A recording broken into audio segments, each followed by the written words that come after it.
Hello students, आज हम करेंगे चैप्टर 9। चैप्टर 9 का नाम है problems of excess and definition demand. इस चैप्टर को स्टार्ट करने से पहले दो बेसिक डेफिनेशन समझ लें, जिससे पूरा चैप्टर इजी हो जाएगा। पहली डेफिनेशन है एडीएफ। एडीएफ रिप्रेजेंट कर रहा है फुल एम्प्लॉयमेंट एग्रीगेट डिमांड, मतलब the level of aggregate demand which is required to achieve full employment equilibrium. अब फुल एम्प्लॉयमेंट इक्विलिब्रियम होता क्या है, इसको एक एग्जाम्पल से समझते हैं।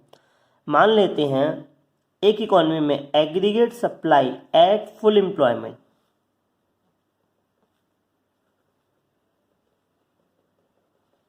Is 1000 units. मतलब अगर इकॉनमी में सारे लोगों को एम्प्लॉयमेंट मिल जाए तो मैक्सिमम कितना प्रोड्यूस कर सकते हैं, 1000 यूनिट्स। अब इस 1000 यूनिट्स के लिए हमें डिमांड भी कितनी चाहिए होगी, एग्रीगेट डिमांड भी रिक्वायर्ड होगी 1000 यूनिट्स की, तभी तो एग्रीगेट सप्लाई इतना प्रोड्यूस हो पाएगा। अगर डिमांड नहीं है तो इससे कम प्रोड्यूस होगा। मतलब aggregate supply at full employment के लिए एग्रीगेट डिमांड चाहिए जितनी एग्रीगेट सप्लाई है। तो एडीएफ इन शॉर्ट क्या रिप्रेजेंट करता है, एडीएफ इन शॉर्ट रिप्रेजेंट करता है aggregate supply at full employment level, कि हमारी इकॉनमी फुल एम्प्लॉयमेंट पे कितना प्रोड्यूस कर सकती है। तो ADF represents full employment aggregate demand, या फिर जितना हमारी इकॉनमी प्रोड्यूस कर सकती है फुल एम्प्लॉयमेंट पर। Whereas ADD represents the level of aggregate demand which actually exist, यहाँ डिजायर्ड है, ठीक है। तो एडीएफ जितना हमें डिमांड चाहिए फुल एम्प्लॉयमेंट के लिए, एडीडी जितना एक्चुअली एग्जिस्ट कर रहा है। अब इन दोनों में अगर मैच हो जाता है, मान लेते हैं एडीएफ भी 1000 यूनिट्स है, एडीडी भी 1000 यूनिट्स है, मतलब जितनी डिमांड रिक्वायर्ड थी फुल एम्प्लॉयमेंट के लिए उतनी डिमांड एग्जिस्ट कर रही है, तो फुल एम्प्लॉयमेंट अचीव हो जाएगा। There will be no problem at all. But अगर ये दोनों मिसमैच हुई तो प्रॉब्लम अगर करेगी इधर एक्सेस डिमांड और डेफिशिएंट डिमांड। तो पहली प्रॉब्लम पढ़ते हैं हम एक्सेस डिमांड। एक्सेस डिमांड का मतलब क्या है, डिमांड एक्सेस में है, मतलब फुल एम्प्लॉयमेंट से डिमांड जितनी चाहिए फुल एम्प्लॉयमेंट के लिए उससे कहीं ज़्यादा है, तो यही इसकी डेफिनेशन है।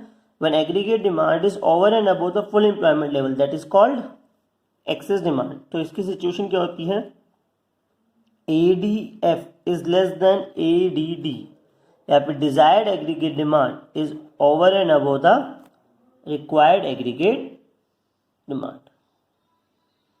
अब एक्सेस डिमांड का डायग्राम पढ़ते हैं और उसके कॉन्सिक्वेंसेस। जैसे कि देख सकते हैं एक्स एक्सेस पे हमने लेवल ऑफ इनकम और ये एक्सपेंडिचर। 45 डिग्री लाइन हमारी एग्रीगेट सप्लाई रिप्रेजेंट करती है। हमने एडीएफ बताया था फुल एम्प्लॉयमेंट एग्रीगेट डिमांड, मतलब जितनी डिमांड रिक्वायर्ड है टू अटेन फुल एम्प्लॉयमेंट। तो जहां ये एग्रीगेट सप्लाई को इंटरसेक्ट कर रहा है वो पॉइंट हो जाएगा हमारा point E, that is full employment equilibrium, क्योंकि ADF is full employment demand. तो इस पे जो आउटपुट डिटरमाइन होगा वाई एफ, वो भी हमारा क्या हो जाएगा, फुल एम्प्लॉयमेंट आउटपुट। तो हम यहाँ लिखते हैं E is full employment equilibrium. सिर्फ एक छोटा सा पॉइंट बेसिक याद रखना है कि एडीएफ फुल एम्प्लॉयमेंट के लिए डिमांड है, तो जो इक्विलिब्रियम मेंटेन होगा वो भी फुल एम्प्लॉयमेंट इक्विलिब्रियम होगा। उससे जो इनकम या आउटपुट डिटरमाइन होगा वो भी फुल एम्प्लॉयमेंट होगा। तो यहाँ पे फुल एम्प्लॉयमेंट ई हो गया फुल एम्प्लॉयमेंट इक्विलिब्रियम, और वाई एफ हो गया हमारा फुल एम्प्लॉयमेंट इनकम या फिर आउटपुट। अब एक्सेस डिमांड के केस में क्या था, जितनी डिमांड रिक्वायर्ड है टू अटेन फुल एम्प्लॉयमेंट उससे कहीं ज़्यादा है, तो हमारा एग्रीगेट डिमांड इससे कहीं ऊपर लाई कर रहा है, दैट इज ADD। हमारा desired aggregate demand required aggregate demand से ज़्यादा है, मतलब जितनी फुल एम्प्लॉयमेंट पे हम प्रोड्यूस कर सकते हैं उससे कहीं ज़्यादा डिमांड है। देखिए कितनी ज़्यादा है फुल एम्प्लॉयमेंट पे, EA। देखो डिमांड चाहिए इतनी हमें, लेवल ऑफ डिमांड, बट है एक्चुअल में इतना, कितना ज़्यादा है, EA अमाउंट से ज़्यादा है, तो that will be my excess demand. इसको मैं यहाँ रिप्रेजेंट करूंगा एक्सेस डिमांड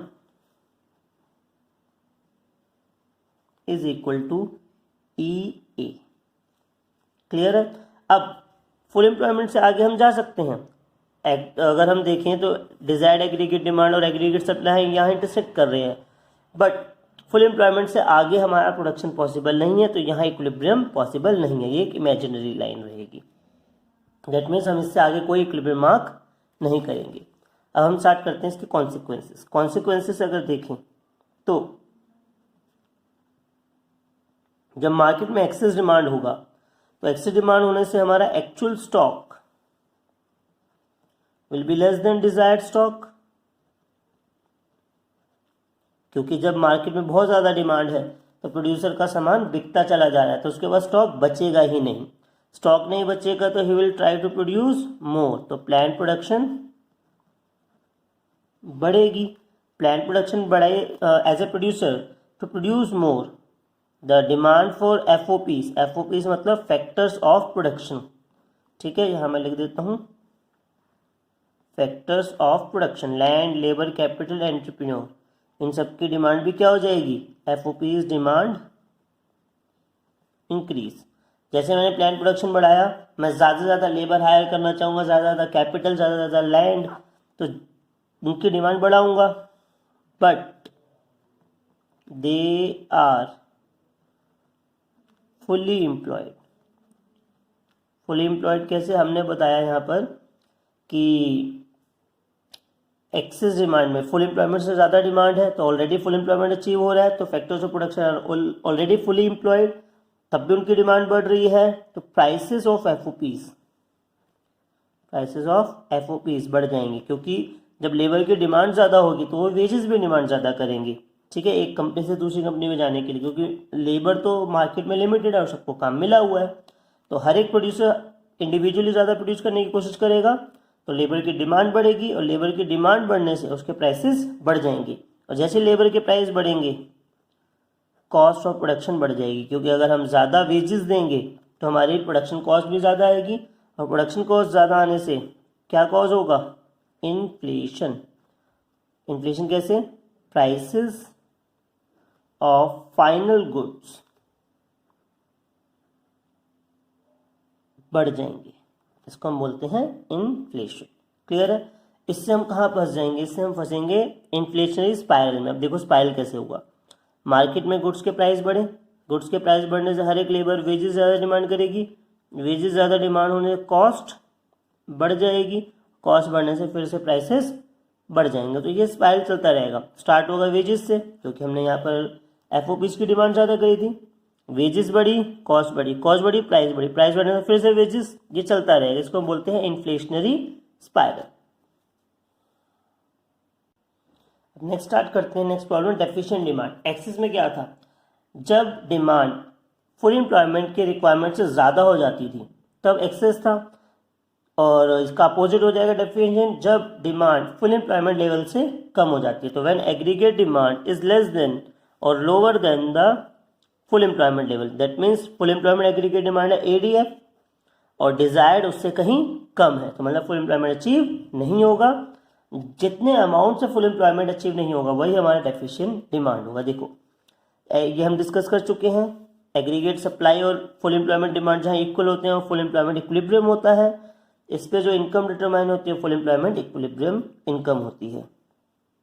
अब डिजायर्ड एग्रीगेट डिमांड अगर कम है, किससे कम है, फुल एम्प्लॉयमेंट वाले से, तो इसको हम कहते हैं डेफिशिएंट डिमांड। ये हो जाता है ई बी। अगर हम देखें तो हमें डिमांड चाहिए इतनी और एक्चुअल में डिमांड है इतनी, ठीक है, फुल एम्प्लॉयमेंट लेवल और डिजायर्ड लेवल पर इतनी डिमांड हमारे पास फुल एम्प्लॉयमेंट लेवल पर कम है, that is called deficient demand, ठीक है।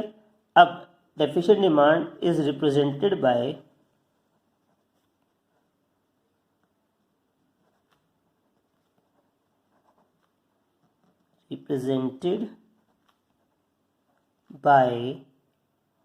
ई बी अमाउंट, जितना डिमांड कम है फुल एम्प्लॉयमेंट अचीव करने के लिए।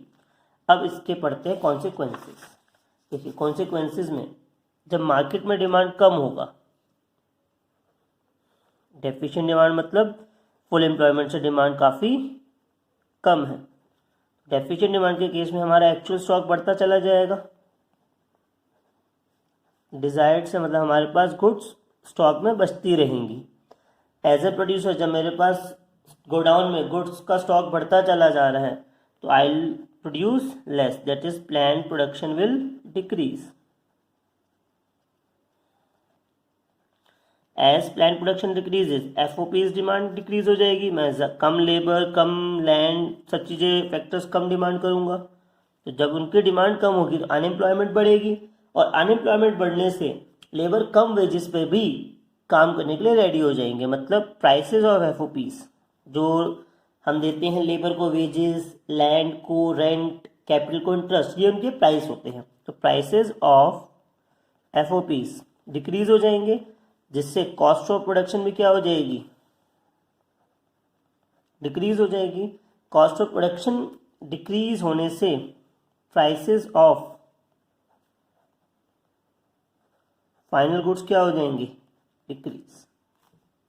ठीक है, अब इससे आएगी डिफ्लेशन विद अनएम्प्लॉयमेंट। इसकी वजह से हम कहाँ फंस जाएंगे, लो लेवल इक्विलिब्रियम ट्रैप में। अब देखते हैं क्या होगा, इससे क्या कॉज होगा, लो लेवल इक्विलिब्रियम ट्रैप। मतलब हम ऐसे जाल में फंस जाएंगे जहां पर इक्विलिब्रियम और लोअर होता जा रहा है बढ़ने की बजाय। देखो कैसे, डेफिशिएंट डिमांड में एग्रीगेट डिमांड कम है, एग्रीगेट डिमांड के कम होने से इनकम कम होगी, इनकम कम होने से एग्रीगेट डिमांड कम होने से प्रोडक्शन कम होगी, प्रोडक्शन डिक्रीज होने से इनकम कम होगी, इनकम कम होने से फिर से एग्रीगेट डिमांड कम हो जाएगी। तो यहाँ क्या चल रहा है, डिमांड कम, जब मार्केट में डिमांड ही नहीं तो प्रोड्यूसर प्रोड्यूस क्यों करेगा ज़्यादा, तो प्रोडक्शन कम। अब प्रोडक्शन कम होगी तो लोगों की इनकम कम होगी, फिर से एग्रीगेट डिमांड कम हो जाएगी, और ये प्रोसेस चलता रहेगा और हम और डाउनफॉल की तरफ जाते रहेंगे। That is low level equilibrium trap. That's it.